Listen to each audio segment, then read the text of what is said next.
We're looking at the Midden side at Garie Beach, and in this video I just want to talk a little bit about Midden sites and some of the different things to have a look at associated with Midden sites. And what you will find is that the majority, or a good spot in which people in the past would gather food and sit around and cook it and eat and do the communal things like that, is they would need a sheltered spot above the tide line and also by a fresh water source. And what we've got here is an example of the kind of ideal location. And if you can see on the top hill up here, we've got a lot of debris associated with shells and the making of stone tools and different fire hurts and things like that. But we are looking north, and there's a hill behind us, and if I spin the camera around, and what this tells us is that this particular spot also has a little bit of protection from the south-easterly winds that come up from the from the southeast and hit the east coast in this area. So they've got a little bit of protection from that. What I'm going to do first is just have a walk down by this creek here and just see, because in the past I've noticed on freshwater sources like this, it would be the ideal spot in which you could find large grinding stones and things like that.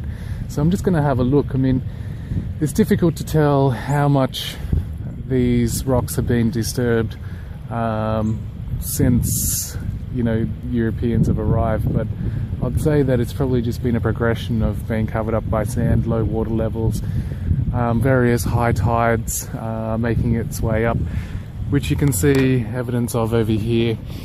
But I'd say due to the size of the rocks that it would be pretty difficult for these to have been moved too much by the water. So if there is a grinding stone, I'd say it's probably still sitting in its current state, and we'll see if we can find one of those. Okay, so I found one, and I thought there probably wouldn't be any to tell. I thought maybe that I was wrong, and the sand and different things like that may have eroded the sort of discernible features of being able to identify some kind of grinding stone. But the one I've got in front of me here is the grinding stone, and I'll push in a little closer and you can have a look at that.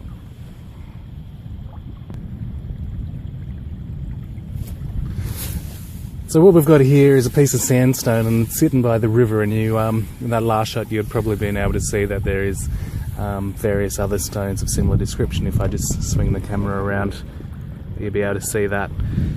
If I swing it back,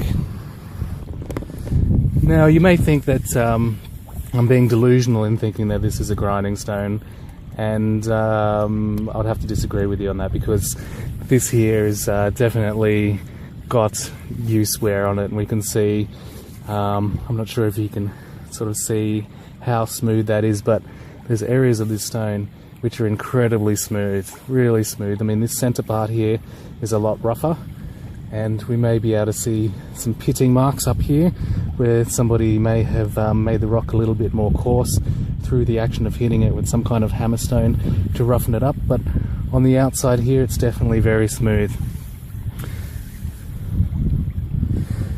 Now, if you don't believe me, I'll swing the camera around. We can have a look at some rocks beside it. So if we have a look at this one here, it's very rough. I mean, these are in close proximity, so you would think that whatever caused this particular stone here to be smooth would have also affected this one, or even this one here, or the ones behind it that you can see are very rough. So definitely a large grinding stone that they would have placed various things on, like grass seeds and things like that, and used a muller to mull that down, and then being in close proximity to the water, washing off the husks or making the damper kind of bread. So there you go. So I'll just give you one last angle on that, and you may be able to see from this angle a little better just how smooth this particular sandstone is, and see a little bit more of its shape.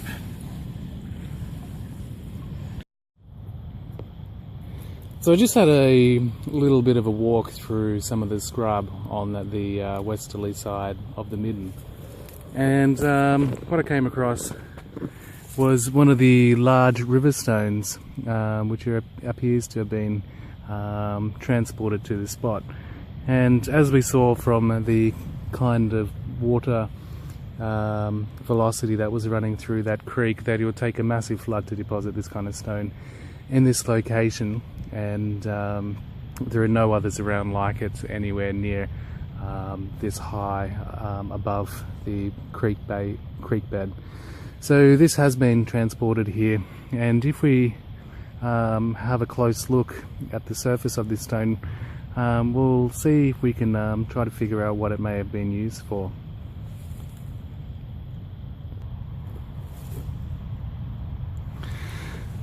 So we can see that we've got one of the sandstones. It's a fairly rough sandstone.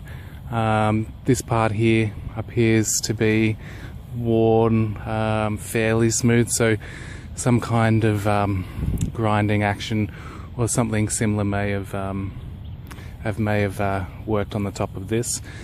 However, if I just move the camera a little bit, we can see that the various bedding planes and stuff like that run all the way through. So any of these kind of marks and things like that, it's difficult to interpret if they have been, caused due to, some kind of abrasive object like a stick, or if they are part of the bedding planes themselves.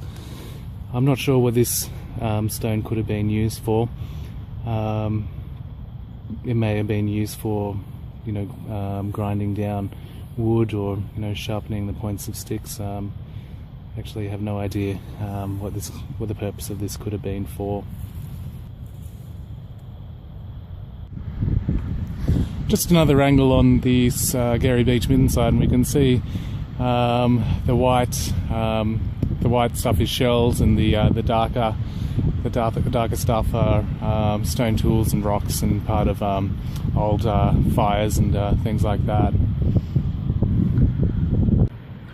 So just another angle on the Garie Beach Midden, we can see the protection it has from the south-easterly winds on the south side, that it's at quite an elevated height. You can see the freshwater creek that runs beside it.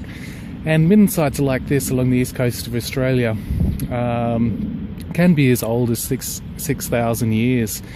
And before that period of time, or before the last glacial maximum, the tide was 150 metres below its current level. So most of these midden sites that we see along the coast are about 6,000 years old, and so that's quite a long occupation, and more respect needs to be owed to these sites, because in terms of human history, that is an extensive period. That's older than the pyramids and the Roman Empire and things like that. So these sites should be noted, and they should be protected, and they should be better understood. And I think through the understanding of these sites, people will gain a better appreciation of their significance.